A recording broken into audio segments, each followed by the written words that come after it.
I'm excited to introduce today's guest, Nada Hassan, someone we've been really looking forward to having on the show. Nada is a powerhouse in the world of product and design strategy with over 15 years of experience creating user-centered experiences across web and mobile.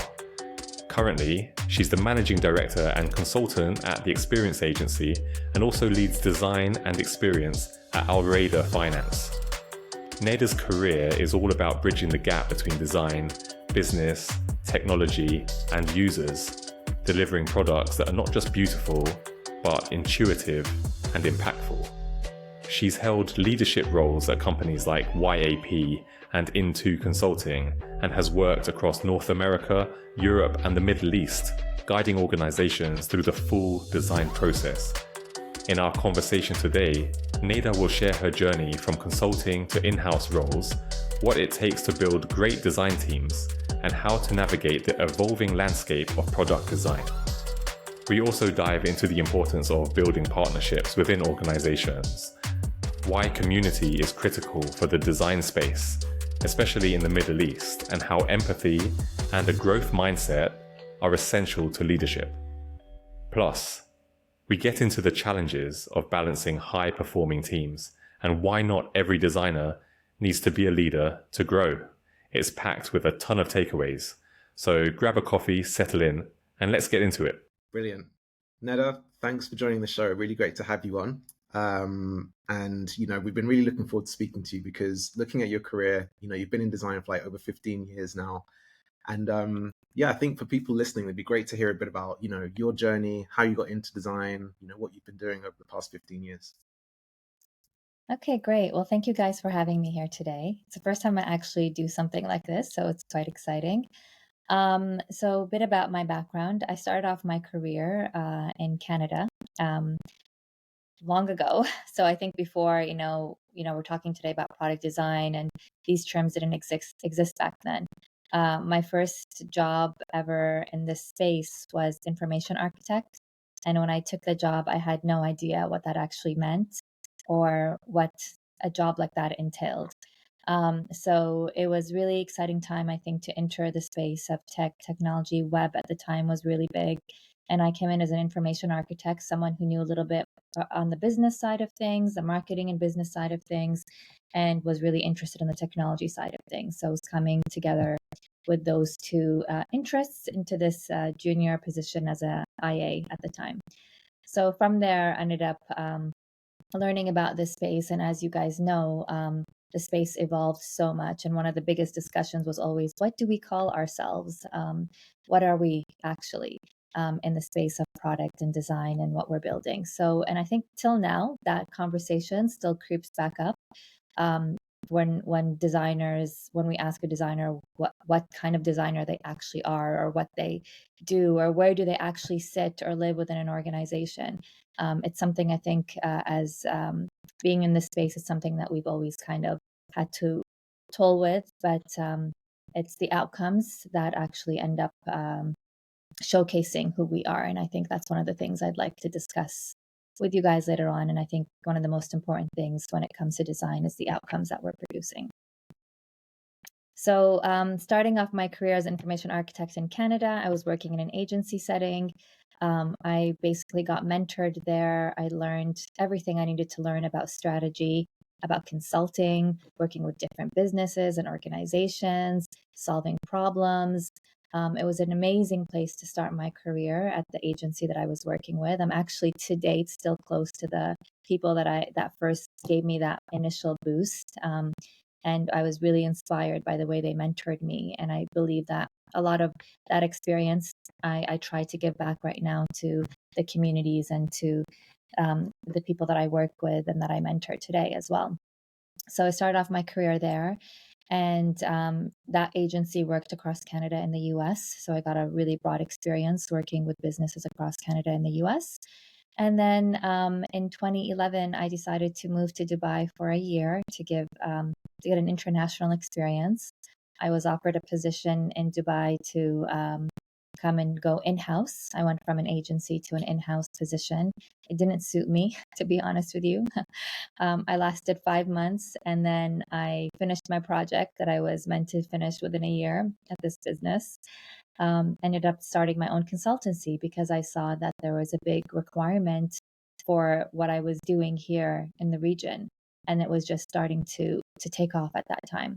So, being a consultant, independent consultant, since 2011, I ended up working with so many different agencies across the region, which took me into projects not only regionally, but even into Europe and other places around the world.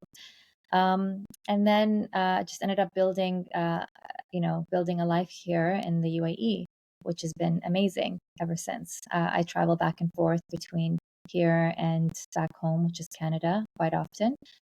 So I do sometimes take on, I did sometimes take on clients in Canada as well, so, and in Europe. So that's why my experience is quite broad over the past, I guess you could say over the past 15 years of my career. And most recently, in the past, I would say 6 years, I've been engrossed into the fintech space because of the clients I had, or the projects I've been working on. And in the past 2 years, I took up actually a full-time position to be a design leader at a fintech based in Saudi as well. So that's been a really interesting and lovely experience. It's extremely interesting. And like you mentioned a few things that I would like to double click on. But the first thing is around the divides between consulting and being product side. And what is it about consulting or agency side that just resonated with you more initially than kind of being on product side? So, okay, so when I first got into this space, and I think even for a lot of product designers, one of the skill sets that I actually to date look for when I look at designers is, are they problem solvers? So, are they constantly looking for solutions to solve these problems that come up? And it's I felt personally when I was in an agency setting that you just got thrown one problem after another problem from a different from a different space to another space in terms of the industry, because we were industry agnostic. When you work for an agency, one day your client is oil and gas, the next day your client is retail, the next day it's F&B, and that excitement of being able to be so broad across different industries and trying to solve different problems and finding solutions for these different types of businesses, yet using the same methodology, is just it's fun, it's exciting. For me, when I was starting my career, having the ability to experience that, it just kept every day exciting. And what's the next project that you're going to get? For me, that was really exciting. So I guess it really just depends as well on personality traits for different people. Of course, when you're in-house, you get to be, you really get to engross yourself into product end to end, really live it, experience it, get to know those customers in and out. It becomes part of you. So, and it doesn't mean that you're solving for one problem and only one problem. Obviously, there's so many customer problems that would arise that you need to focus on. And you're so engrossed into this one space. But initially, when I started my career as a consultant, and most of my career has been in consulting, I loved that I got to work on different projects and different products and different industries. Yeah, and I think that is definitely a really big pull because I've personally been in house a lot more than I've been consulting. But I think not out of choice. I think it's just how my career has kind of gone. But that was definitely a pull for me as well, Nada, like being able to work on new projects all the time. But do you feel that landscape has changed slightly? Like, do you think consulting, since because you've been working that for so long, do you think it's evolved or it's changed over the years for designers?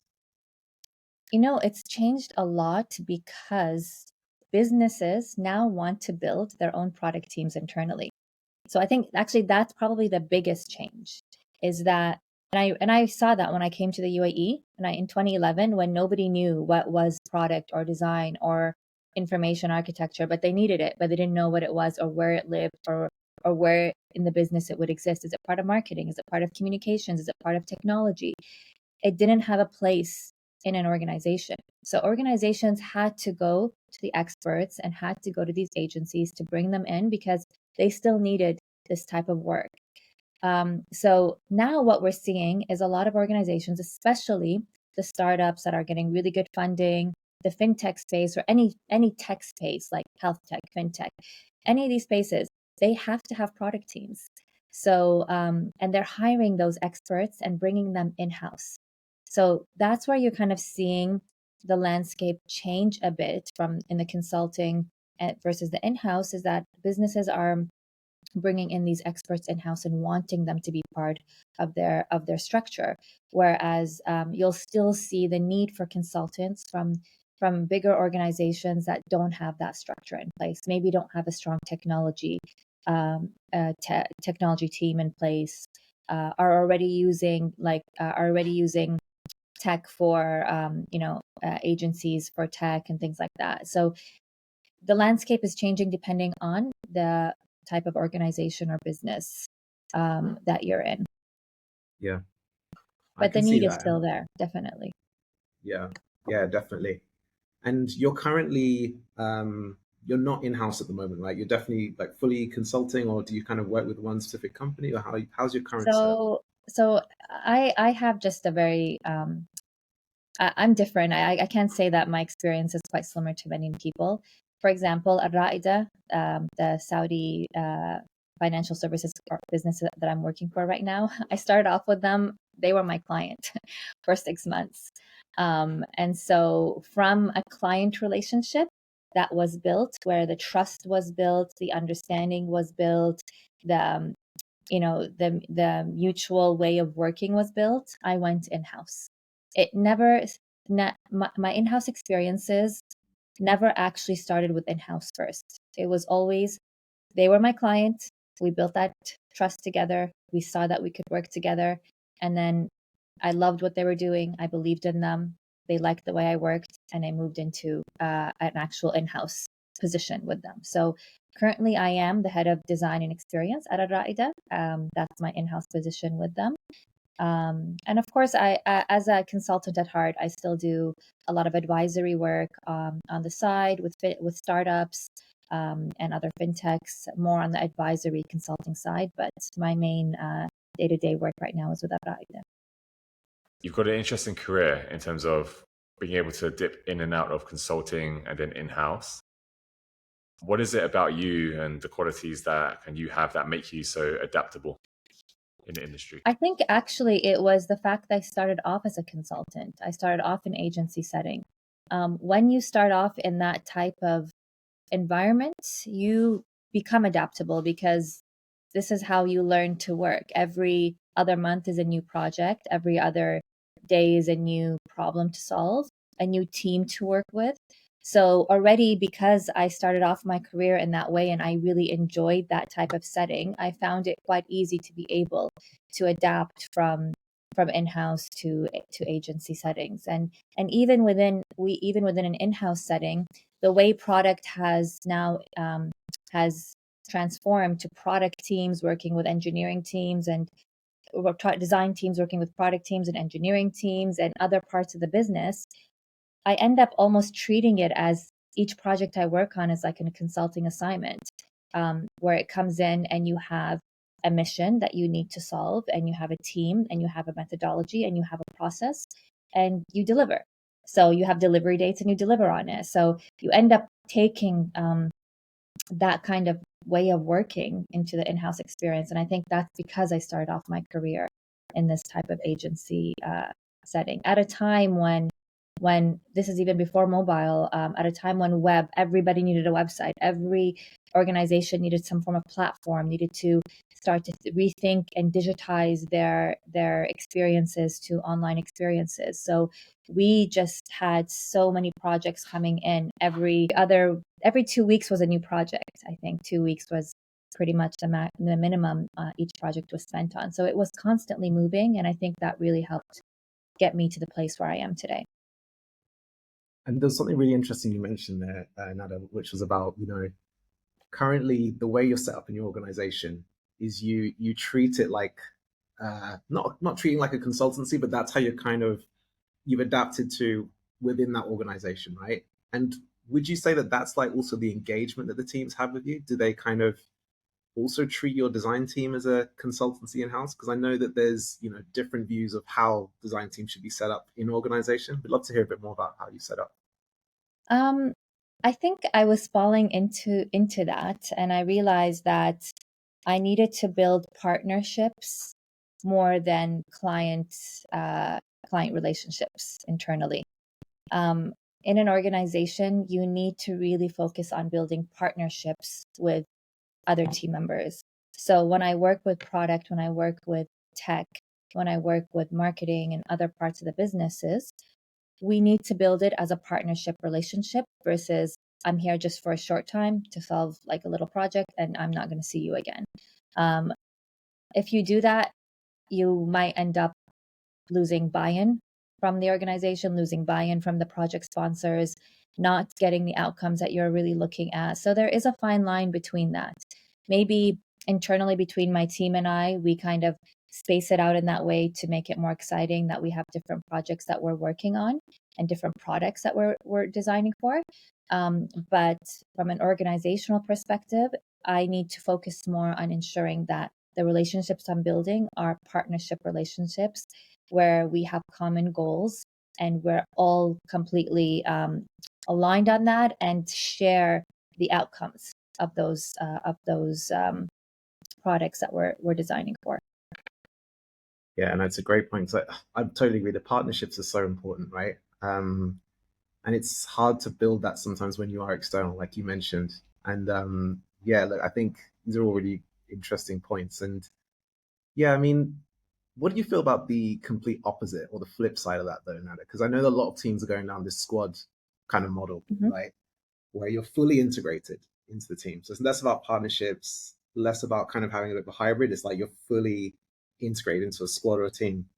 I mean, how do you feel about that kind of setup? Or what are some of the pain points you've seen around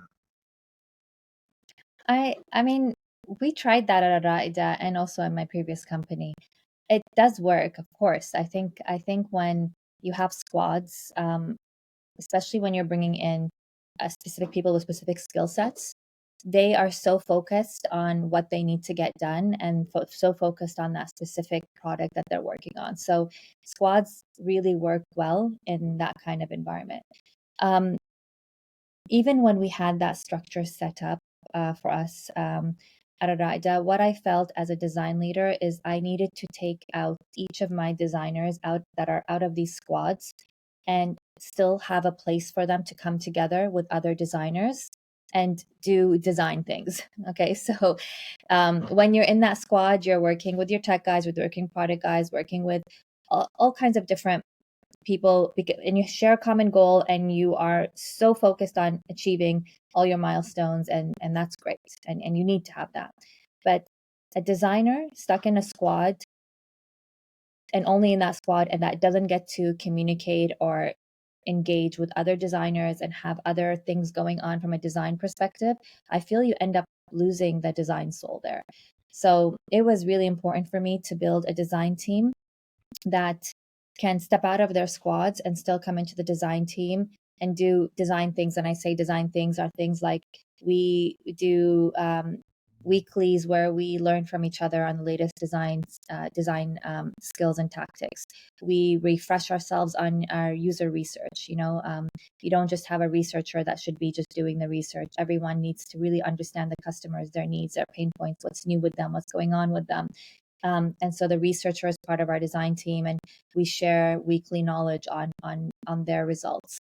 The design system, as it adapts and as it grows, every single product designer needs to understand what's happening with it, what's the procedure, what's going on, and then again, really looking at overall goals and objectives of the design team. So making sure that you're still doing these things with your design team, even if they are organized in squads, is really important to keep that momentum, that design momentum growing within an organization, and not to lose your designers.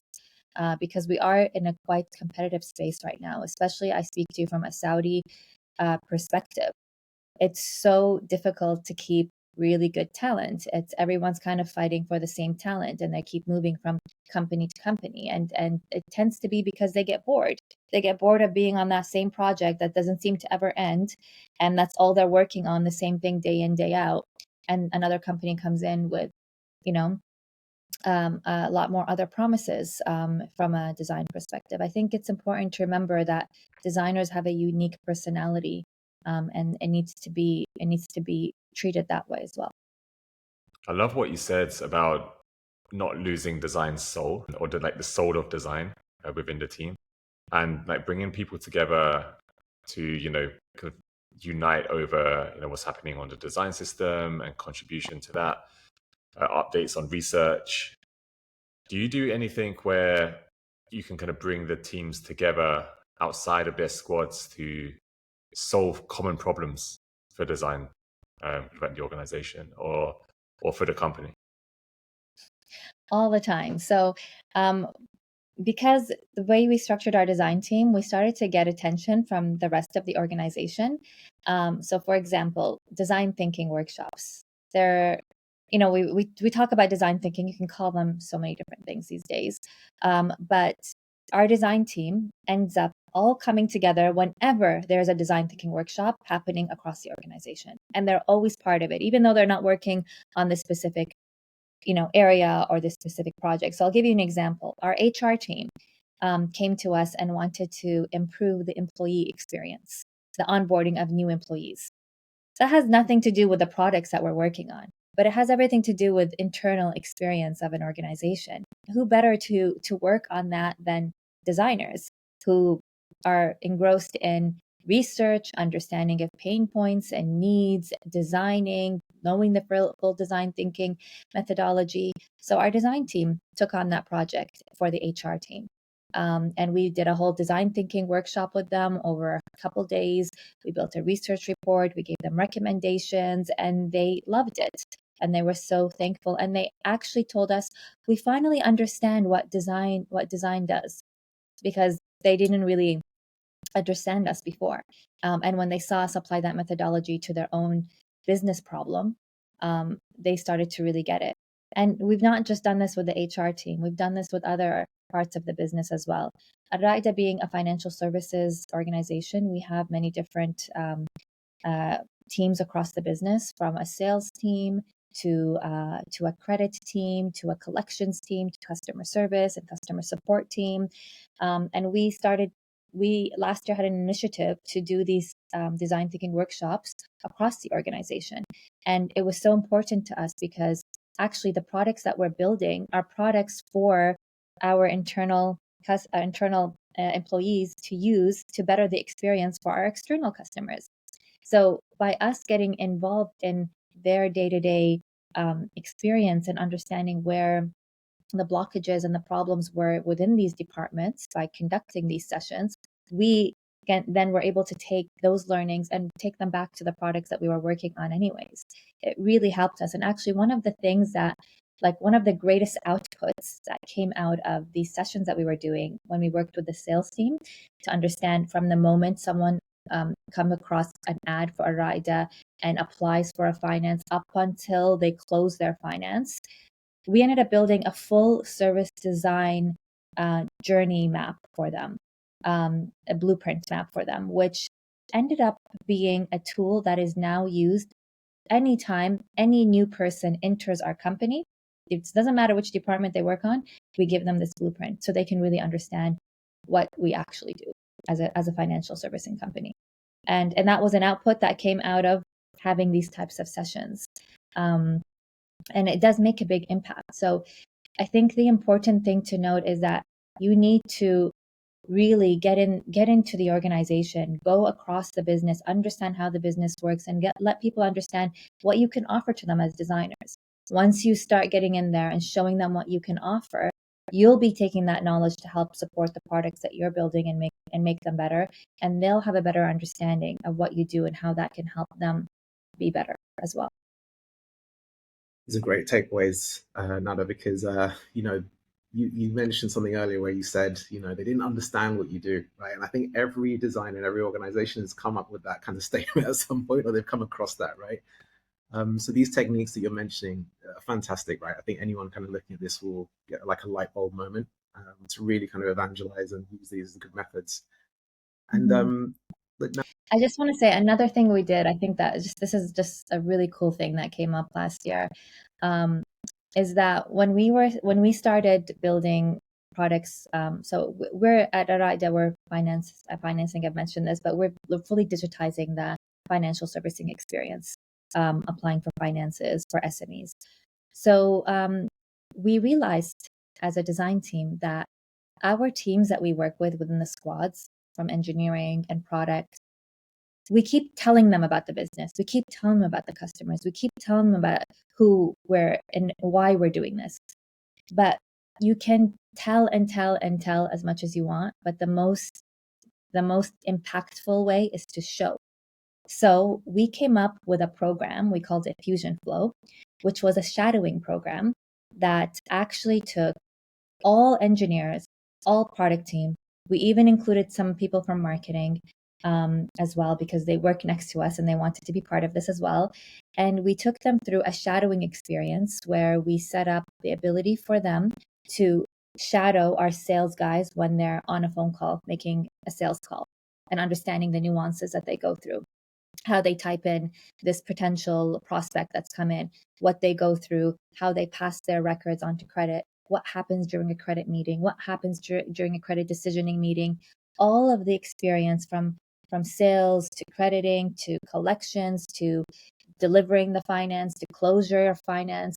We allowed our tech team, product team, design team, marketing team to shadow that whole experience. And just by watching them do it over a span of 6 weeks, a few times a week, a few hours, 3 times a week. And that really made a massive impact on our business. Everyone started to empathize more with everyone else across the business because they got to do something like this.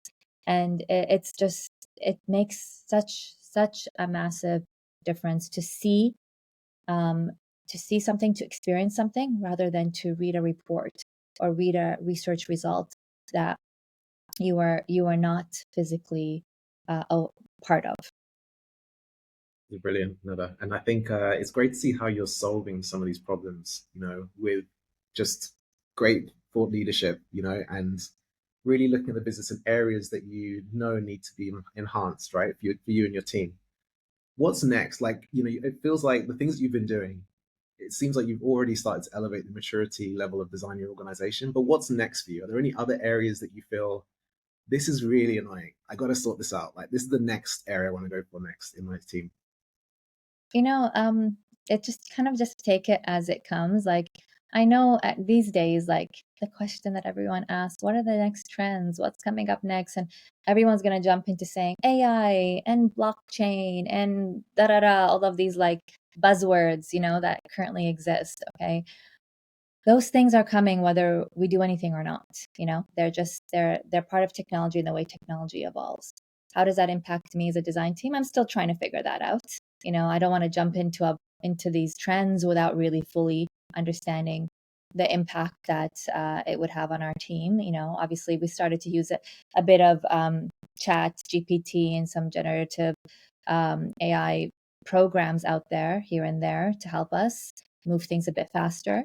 But I think really what's next is that we need to focus on building more community in the region that we're in. That's where my focus is on right now. Because again, I think because before being agency and getting to experience so much and doing so many different things, because I think that's built internally for me. When I go in-house, and right now I'm in-house, I need to think about how can I keep my designers so excited about their job every single day. And if I am just focused on them giving outputs to the business and that's all they're doing, that's all they're making an impact, I feel that again, they're not going to be really engrossed in what's happening in the world of design that, let's say, somebody in an agency setting is experiencing. So that was something that really resonated with me. And that's why this past year I've been focusing so much on trying to build more of a community and allowing my team members to be part of that community. So actually, we did something really cool that we worked on for the past 6 months. And that was, we took inspiration from companies like Spotify, Airbnb. They have all come up with these design community websites. I'm sure you guys have come across them where they showcase all the work that they're doing. They share it with other businesses and organizations. And we realized that us being based in the region, in the Middle East, and specifically in KSA, there is no one doing this in Arabic. It's really lacking. We're missing a lot of Arabic content, Arabic rich content. And Arabic is still very prevalent in KSA. Actually, 99% of our customers are Arabic first speakers. So we have to design in Arabic, even though my designers, some of them are not Arabic speaking, but some are. But so we always have to be cautious that, we have an Arabic audience.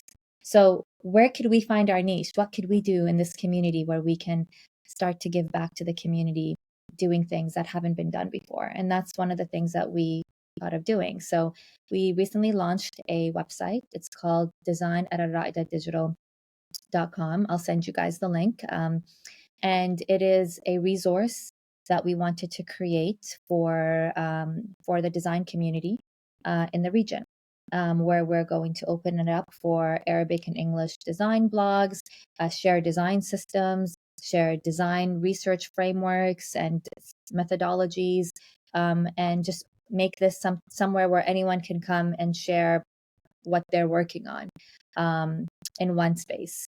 So that's one of the things that we worked on when I talk about community, is really trying to do something to expand to that community. And from that, we also said, why don't we create a community group that we can bring in designers in Riyadh every 2 months for a night and talk about what we're working on. So we just launched last July Riyadh Design Nights, and that was our first event we did with a incubator in Riyadh called Al Mashtad, which is a design SME incubator. They have an amazing, beautiful space in Diplomatic Quarter in Riyadh, and they gave us a space, and we launched our first event called Riyadh Design Nights, and now we're working on our second one. Inshallah, it'll be sometime in October, where we're inviting speakers from the region to come and share their knowledge, to bring people together, introduce them to each other, let them learn from each other. What are you working on? How are you doing it? And I think, to go back to my point, my designers and my team are so excited about being part of this. They love it. Okay, so I even give them time from their work hours to work on this, because this is part of them also becoming part of the community, standing out, learning from others. They're focused on Al-Raida, but they're also focused on community. And to have that as part of your everyday, it feels like you know what's kind of going on. You're not missing out. You're part of creating what's going on.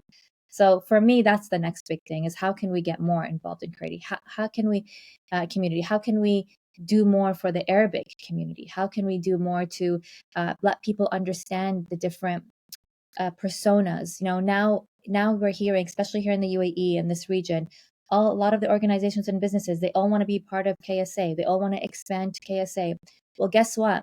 KSA customers and KSA Saudi people, are not the same as the people in the UAE. They're completely different. Yes, we all speak Arabic. We're Arab. I say we, even though I'm not originally from the UAE or KSA, but I'm Arab, they're Arab, we're all Arab. But we're so different. And the landscape in KSA is extremely different than the one in the UAE. And that is so important for businesses who want to move there, who want to do work there, to understand that and to appreciate that and to respect that. Don't bring your UAE personas and apply it to KSA. Don't bring your image of an Emirati man as a persona and stick it onto a persona of a Saudi. They're not the same people. They don't even look the same. So you have to respect that. And the thing is, people don't know, right? So if we can be the voice to help people know, help people learn, then that's also something that would be amazing to give back to the community in KSA and here in the UAE and regionally as well. And actually even internationally, with more international companies going in, they also need to know this stuff too.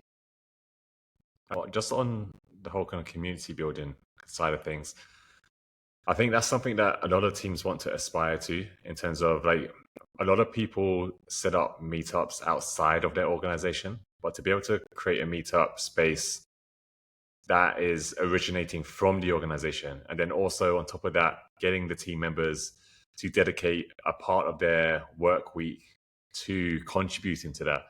How were you able to get that signed off? Because like some companies, their attitude would be, if it's not something shippable or if it's not adding value to the products directly, we're not going to do it, or we're not interested, or we can't allocate budget.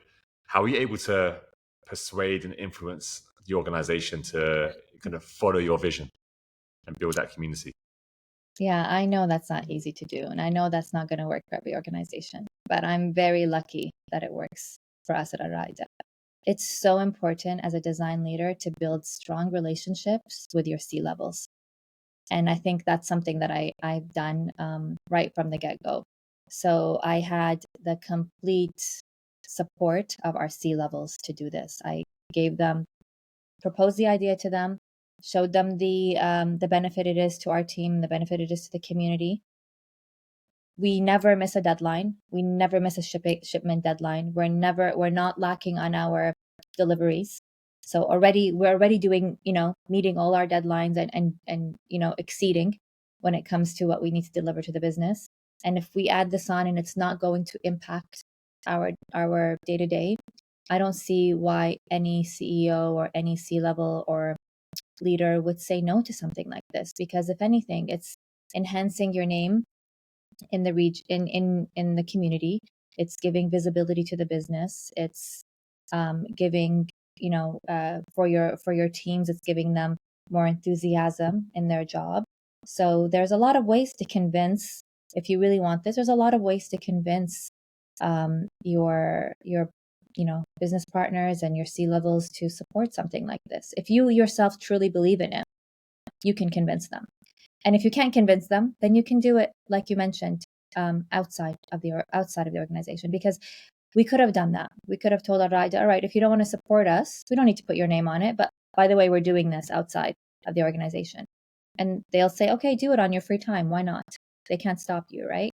So I think they saw the benefit in supporting us to do this. And in fact, they are the ones who sponsored our first event that we had. And we've made an announcement across the organization, and we've gotten a lot of support and congratulations from people across the business for what we're doing. And everyone kind of feels like they want to get involved. So it's really nice to see that. And I think if a business has like a CSR mindset, they will support you. And I feel Araida has that. So we're very lucky to have that support. Yeah, I can see that. And I think, look, it's one of those things where it makes them look good as well, right? Especially if this blows up, if you're going to be the first design team, building this kind of community in the region, and they've got their name on it. I can't see any C-level that wouldn't want to kind of see that, right? And yeah, just show them Spotify, show them Airbnb, show them those big companies they aspire to be like. They're all doing it.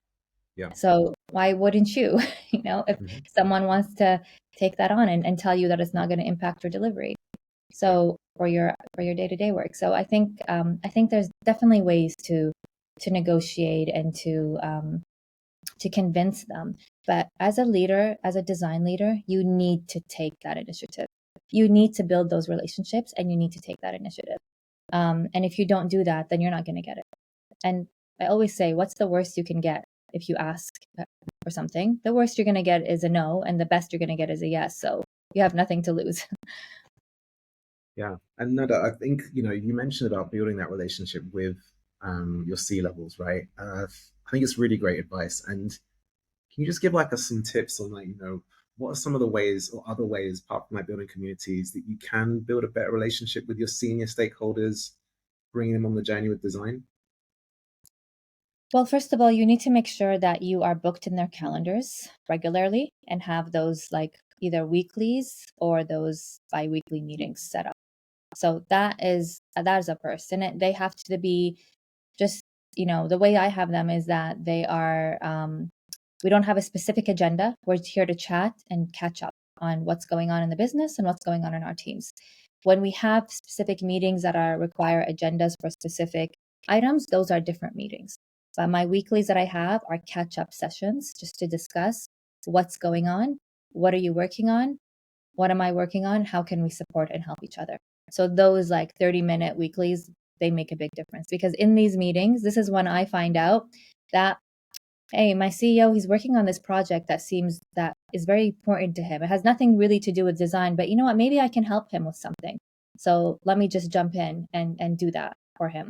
Or, our companies, our CEO they have a big event happening on this day, and he's going to be there, and I'd like to be there too. I'm going to be there to help you, and I'll support you, even though I don't have to be there.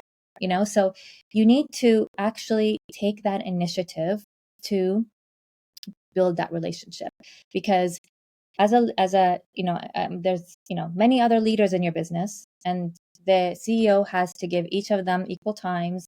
And I say CEO, but it's not just a CEO. It could be a CEO, CTO, C-level, anyone in the organization that's going to help you and grow the business, grow your design team, and give you that kind of access that you need.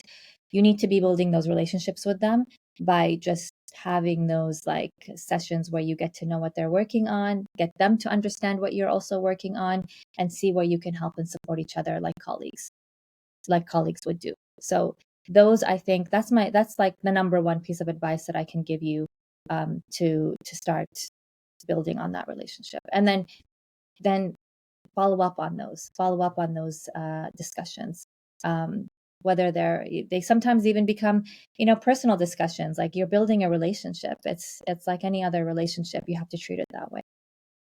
I think that's so beneficial, what you're saying, in terms of like making sure that you have that weekly like slot in the diary available to kind of catch up with these kind of stakeholders, kind of C-suite level stakeholders in the organization, and build that relationship. Because I feel like a lot of people just kind of stay in their lane, and they just think, okay, I'm focused on design. My boss reports into the C-suite, so I'm not going to go there. I'm just going to keep my lines of communication like with my boss, and then they can, transcribe or can translate anything that I'm saying, can back up. Yeah. I guess, where did that initiative from yourself come from? Like, what made you think, no, I need to be directly engaged with these people? You know what? I think I have to say, I think it also goes back to my agency background, because always on any project I worked on, we always had a session to talk to the business leaders, right? Before you start a project, you need to understand their problems, their initiatives, their buy-in, right? So you need to speak to them. And you always saw the enthusiasm that would come from, those C-levels or those business leaders. So it was always apparent to me that they need to be part of the discussion. That's where the sign-off comes from, not the project manager that you're working with. So there's something that always stuck with me, I guess, from my past experiences working in agency. And even to date, whenever I'm working as an advisor, who am I working with? I'm working with founders.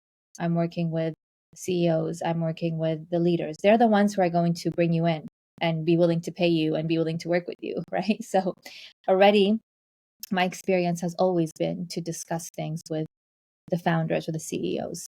And actually, that was a requirement for me when I took my job at Araida. I was hired by I say CEOs because we have like a group CEO, and then we have the CEO of Araida Finance. I was hired by both of them. Even though later on, when the team expanded, we had a CPO, we have a CTO. So, and I was also reporting to them too.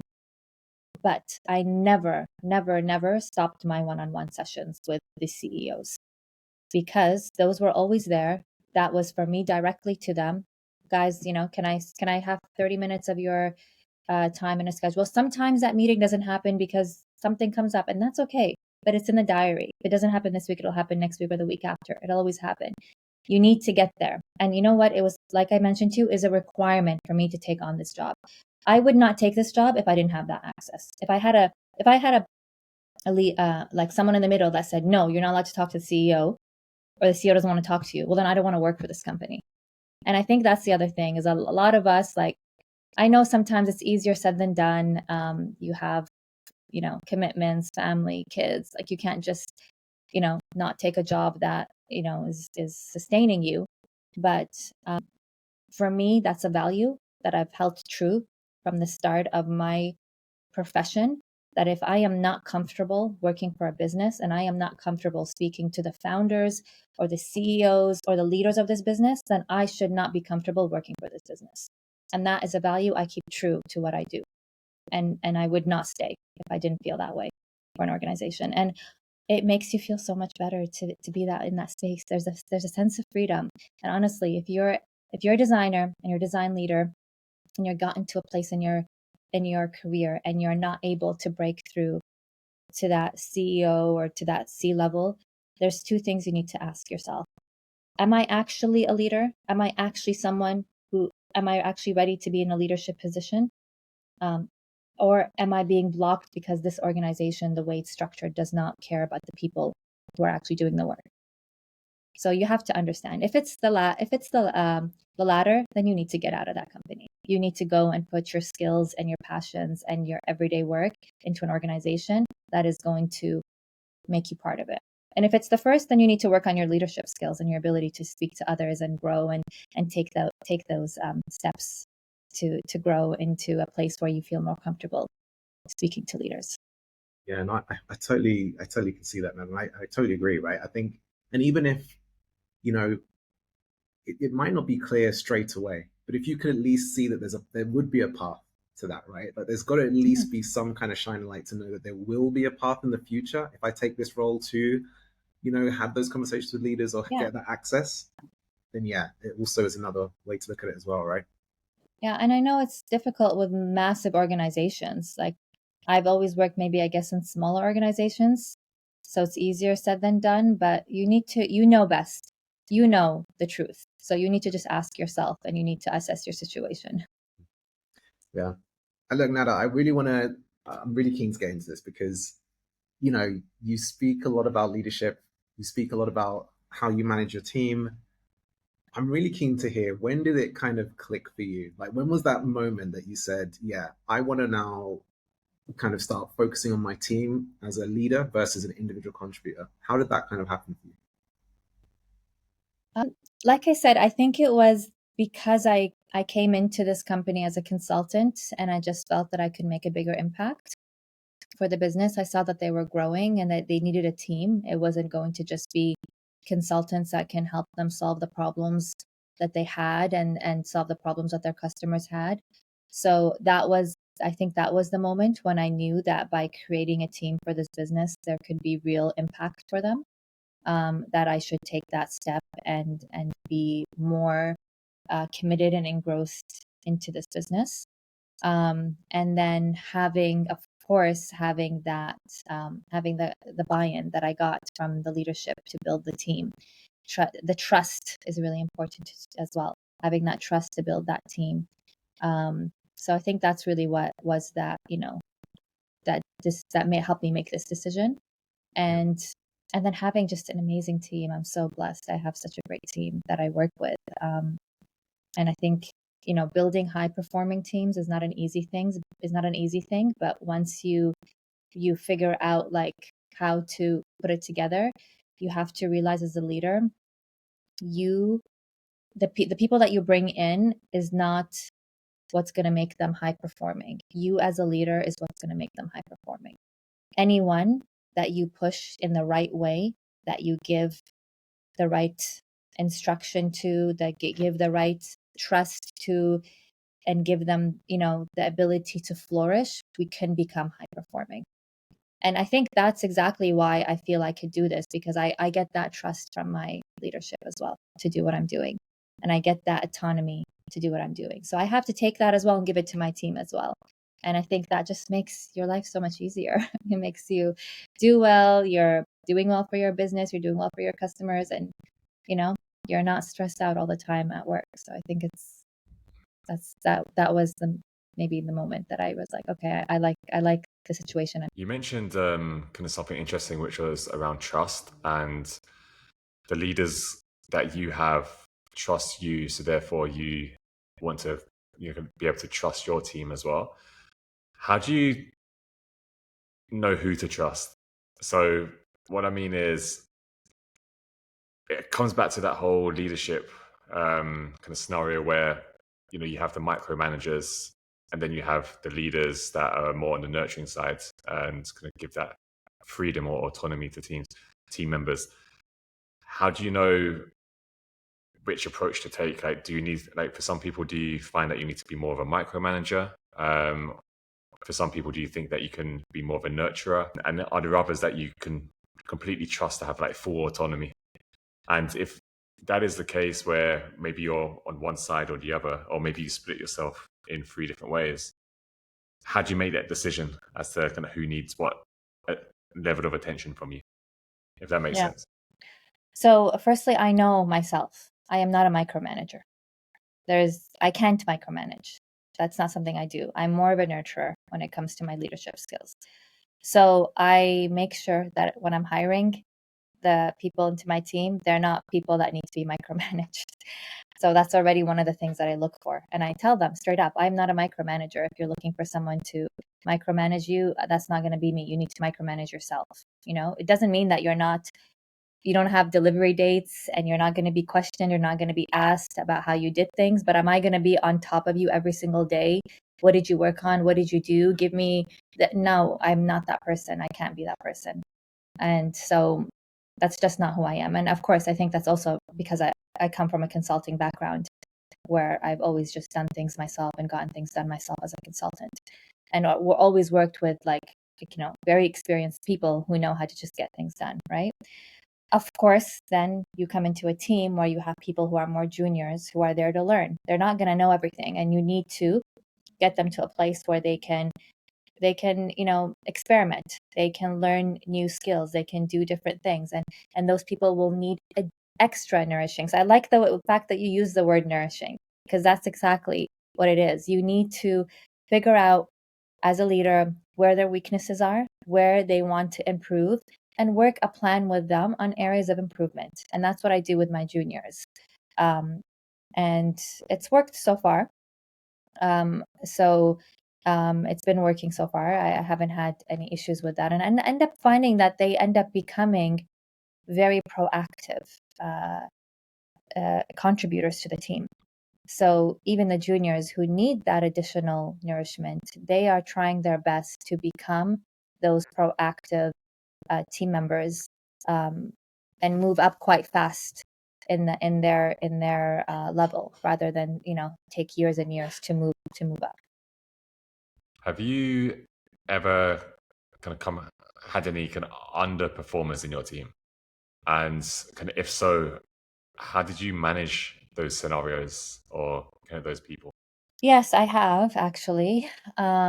And it wasn't because they were underperforming because they didn't care about the job.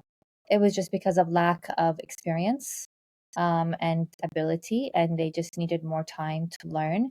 So one of the things I did was I put them on a course. I asked them to take specific courses. I would have instead of having, like, usually I have weekly check-ins with my team, I would have maybe twice a week check-ins with underperformers, just to give them that additional support, make sure that they are getting additional reviews of their work, and then actually I get my other team members to support them as well. So other team members, so it's not just me on top of them, it's their teammates, it's their colleagues as well, who have experience in specific areas to also support. So it becomes a team effort to support them. And yeah, that's the techniques that I take. As much as possible, you try to help that person improve.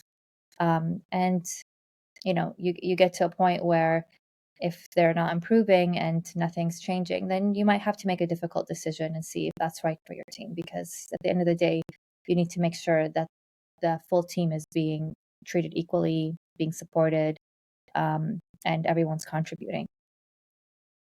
they all need to pull their weight, right? You have to have a high performing team. Everyone needs to kind of be operating at the similar level, right? Hmm.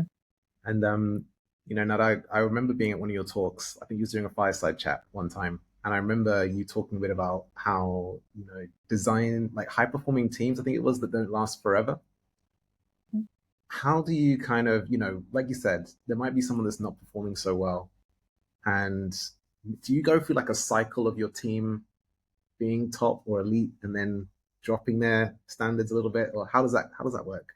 I think that when you start building these really high performance teams, performing teams, and you start putting them out there in the community, they might go elsewhere, and they do. Okay. And that's happened to me, actually, just happened to me.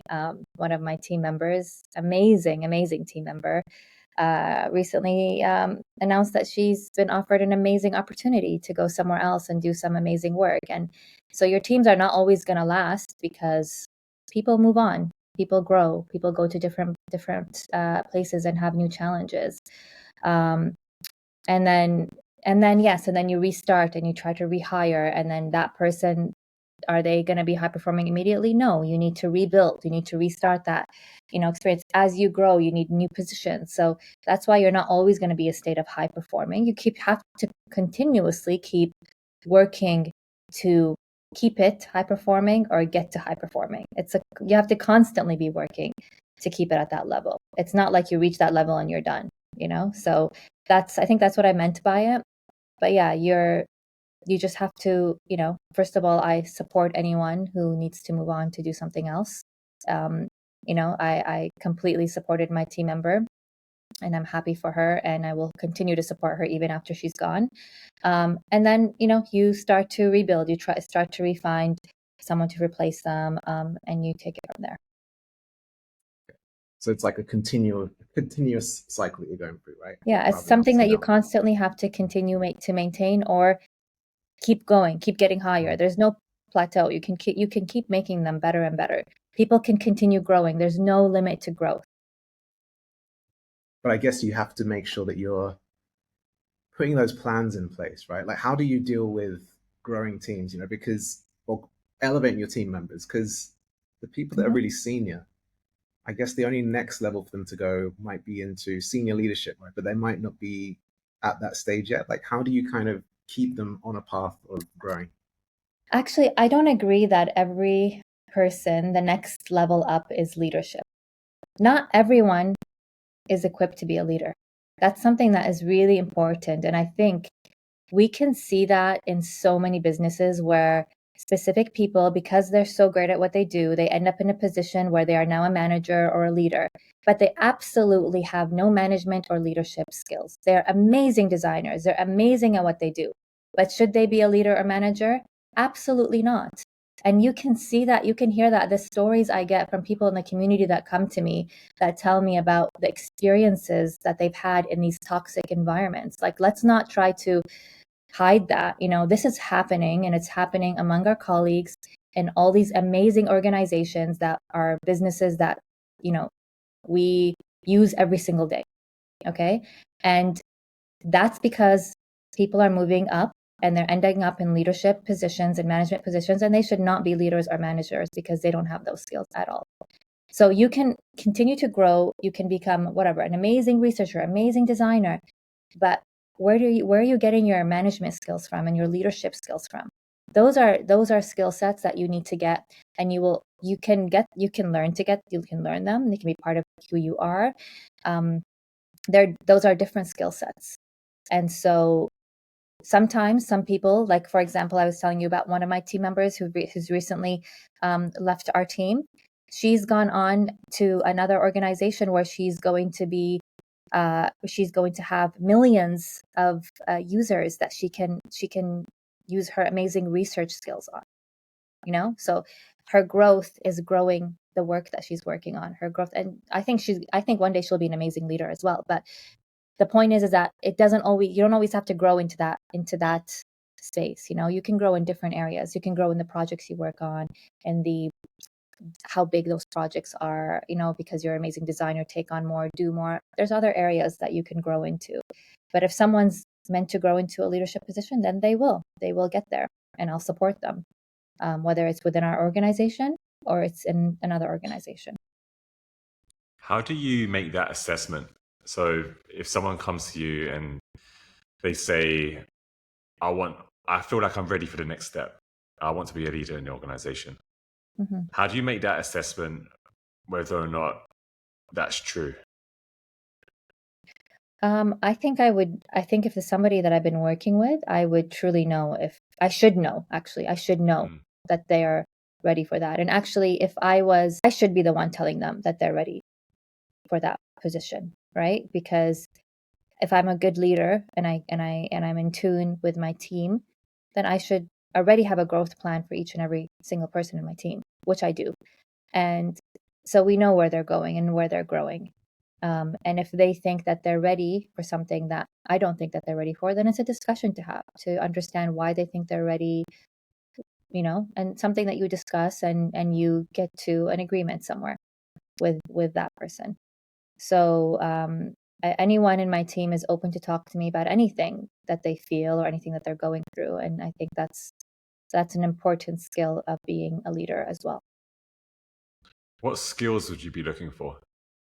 So to be a successful leader, what would you say are your top skills that someone should possess? Empathy, number one, for your team. Having the ability to have that growth mindset for every single person in your team, that they are here to grow, they are here to learn, they are here to become something better.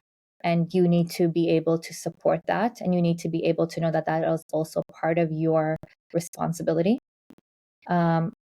Listening skills, amazing listening skills to your team members, not just listening to what they're saying, listening and watching and understanding what they're doing, understanding the silent cues as well from your team members. And yeah, so obviously, like, I'm not going to get into all the technical skills that you should have, but it's mostly like these personality skills, I think, that are extremely important to have. And then also, I'd also look at, have you mentored anybody? So let's say someone is in mid-level, they're senior or mid-level, and they want to jump to leadership. Have you mentored anyone that's junior yet? Before you jump into becoming a leader, you need to make sure that you've gone through the ability to mentor other people, to help people grow, to see what the experience is of focusing on someone's growth and recognizing their weaknesses and helping them get over that, then go into leadership. That's what leadership is about. It's about being able to manage people as well as your projects and helping businesses grow and all that sort of stuff. And how well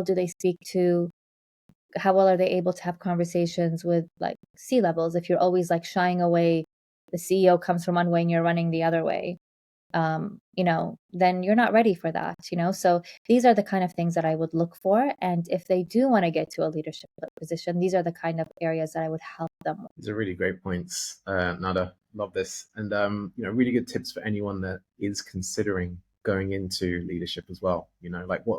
Those are the kind of things they should be looking at, Yeah, really great points. And now I wanted to talk a little bit more about some of the topics around the future of design, because you spoke a bit about trends, you spoke a bit about AI, you spoke a bit about, the Saudi market, which is also really future thinking as well. But as a function, product design or whatever we want to call it these days, where do you think that function is going? Like, what's the future for design for us? So I'm not like a fortune teller or anything like that. I think that what I've noticed with design is that it fluctuates from being quite independent to being part of, like, for example, the past couple of years, design has been part of the product trio. We've been talking a lot about that. It sits with product, it sits with technology. But actually, I feel that the future of design is moving more into strategy and being more strategic at a higher level. And I think that what we're going to start to see is having fully functioning independent design teams. Like, we have usually chief product officer, but I think now organizations are open to having chief design officers as well. And that design is not just going to sit with product design. It will be everything integrated together. So when I say that, that's like design thinking, strategy, new product ideas. Like right now, the past couple of years, PMs and have been taking on a lot of product design work that we used to do, like especially in consulting. Like when I'd get a project, I would be doing the research, I'd be doing the strategy, I'd be doing the sessions with all of the stakeholders. And then I'd get into the information architecture and the UX design. I was doing all that when I was a consultant, and now you have PMs doing that. And it's a PM's role to do that, and the designer just is part of that small little, do the design or do the research or do this. But I think that we're going to see that change a bit, because there's a lot of amazing PMs, but there's also a lot of basic PMs, sorry to say. And the quality that's coming out is not as great. And we need to have more designers at that level being part of the strategy and doing what they do best and what they know best, versus giving it to someone that it's in a PM role. I don't know. I might upset a lot of PMs by saying that, but this is this is what I have been seeing, and this is what I think is going to happen. Let's see.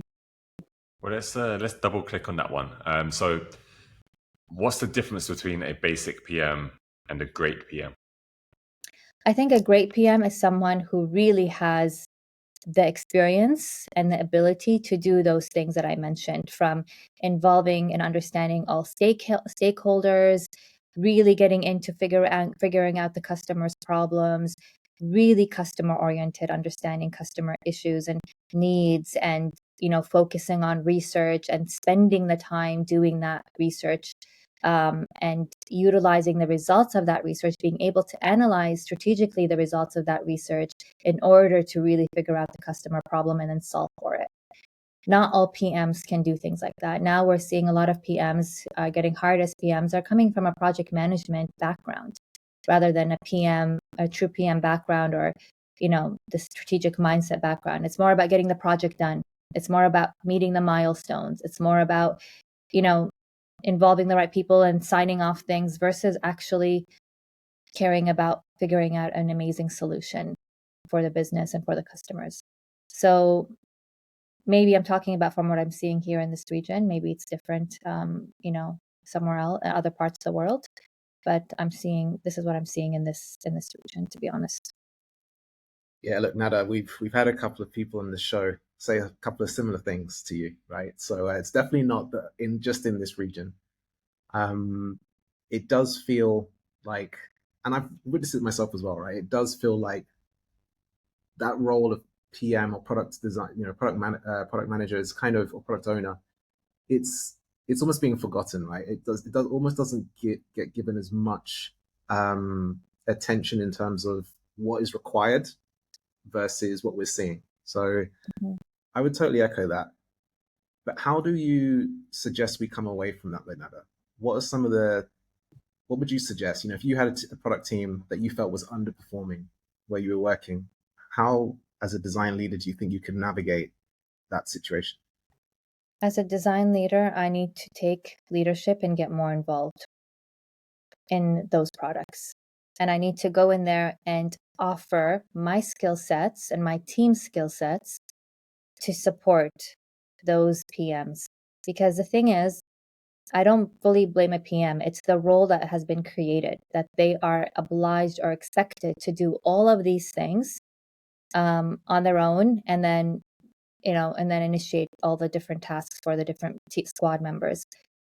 I think as a true design leader, I need to get in there. I need to fully understand what's happening, and I need to also be part of offering my support and help. No one's going to say no to support. No one's going to say no to, maybe some people would, but if you build good relationships with people within your organization, no one's going to say no to that support. And I've seen that with Al-Raida. Not to say we have great PMs at Al-Raida, but they're also great because they're open to getting support from other parts of the business, from other team members, working with others, building those relationships. So, it's all about, I guess, the environment that you're working in. It makes such an impact, right? So if you're working in an environment where people support each other and share values and share goals and objectives, then things just become so much easier. And I think that's the first thing that as a designer you need to work on, is building that that space that you're in, the energy exchange that you're having with your colleagues is so important. How do you build that relationship? So I think, from what you're saying, there are a lot of PMs that are taking on so much, right? Like so much of the workloads, like from strategy all the way through to kind of delivery, making sure that things are kind of run on time, making sure that there's the right amount of research conducted to understand what the value proposition is for the client. For the kind of customer. How can designers show that they can play more of a pivotal role other than just pixel pushing? Because I feel like I feel like the perception of design has started leaning more towards that in kind of recent years, that they're seen as, kind of pixel pushers, they're executional and just focus on the delivery part. How can we bring things back to how they were in terms of like having designers play a more pivotal role on the projects and show to PMs that actually there's a lot of value that can be extracted from the design counterparts? I think you just have to take that that onus on you to go ahead and have those conversations, and actually start doing the work. I think in my experience, we've just gotten to it. We've just done it. We are more than just pixel pushers. Like I mentioned to you, as examples of things that we've done. When we build a design system, for example, for the business, we go out and we have a session and we invite everybody in the business to this design system meeting so they can see the design work that we've done, the design system that we've done. When we built the service blueprint that we worked on, one of our product designers was leading that project. Again, another session, we're invited the whole business to understand how that works. Then we go into the different departments, different PMs. They were involved in helping us collect that data, of course. And then here's something that you guys can work on. And they start to see the abilities that you have. They see that actually designers are so much more equipped to build these amazing service flow diagrams. Why would the PM sit there doing that when we can do it in a way that's very aligned with customers' needs and problems and all of that sort of stuff? So they will come to you. They will come to you when they see that you actually can do these things. So, and they need to know that you can do these things and that you want to do these things and that you want to be part of it. You have to want to be part of it. It depends. It's not always like, it's always, I mentioned this word before, energy exchange. It's always an exchange between two people at a workplace. And then also, I think the best way to do this is to get the leaders to be aligned. So if me as a design leader has a really good relationship with the product leader, then everything else is going to come together easily. And to be honest with you, I think that actually that is the key. That is the key. It's not up to the PM at the end. It's not up to the PM. It's not up to the designer. At the end of the day, they're going to get their motivation and instruction from their leaders. So it's the leader. The key is the leadership relationship. I have a great relationship with our head of product. I have a great relationship with our head of engineering. I have a great relationship with our CTO. Building those relationships, being aligned on a common goal that we're all working towards, and is the way to move forward. I love that, Nada. And I love that I know you spoke about relationships before, but it's at every facet, right? It's at every department level. You need that, right? You need those strong relationships to really kind of get that buy-in or get that support that you might need. So these are really good takeaways. Nada, we've spoken about the future of design. We've spoken about a lot of different things. What's the future for you? What's next for you? Tell us a bit about what's coming for you. Wow, I don't know. I just take things as they come. So with Araida right now, we're doing a lot of amazing things. We'll be releasing a mobile app soon that our team has been working on. We want to grow that and make it more useful for our customers. Regulation is changing a lot in the KSA finance space, so we're keeping abreast of that and ensuring that we can also change with that and adapt to that as well. So there's a lot of work on that side of things. And of course, growing my team would be something that I will be working on doing, hopefully. So that's definitely something that's happening on the Araida side. And then I have a few personal projects that I'm working on that I'm really excited about. Has nothing to do with fintech or the finance space or even the design space. But there's always an aspect of design in anything that you in any new project you're working on. So there's definitely a bit of that, but some personal projects that I will share with you guys very soon. Amazing. Thanks, Nada. Well, look, it's been amazing having you on the show, and we'll definitely leave any links for any of the topics that you spoke about, like Alrada's page that you've kind of got that you've been working on, and some of those articles that you guys have been working on. So we'll definitely plug those in. Want to thank you for coming on the show. It's been really interesting. Some really, really good topics kind of broken into, and a massive thank you for coming on the show. Thank you, guys. This was a lot of fun. Thank you, Neda. And Great to speak to you. just lastly, for those listening, where can they find you, or how can people reach you? Yeah, definitely on LinkedIn. So it's Katral-Nada Hassan on LinkedIn. I'll drop you guys my profile link. I do have an X account, Twitter X account. I barely use it, but it's also Katral, and I'm pretty much Katral on all my profiles out there. So if you search Katral, I'll come up. Awesome. Thank you so much for your time Thanks, today. guys. Really interesting topics, and thank you. Thank you, guys. Enjoy. Thank Speak you. soon.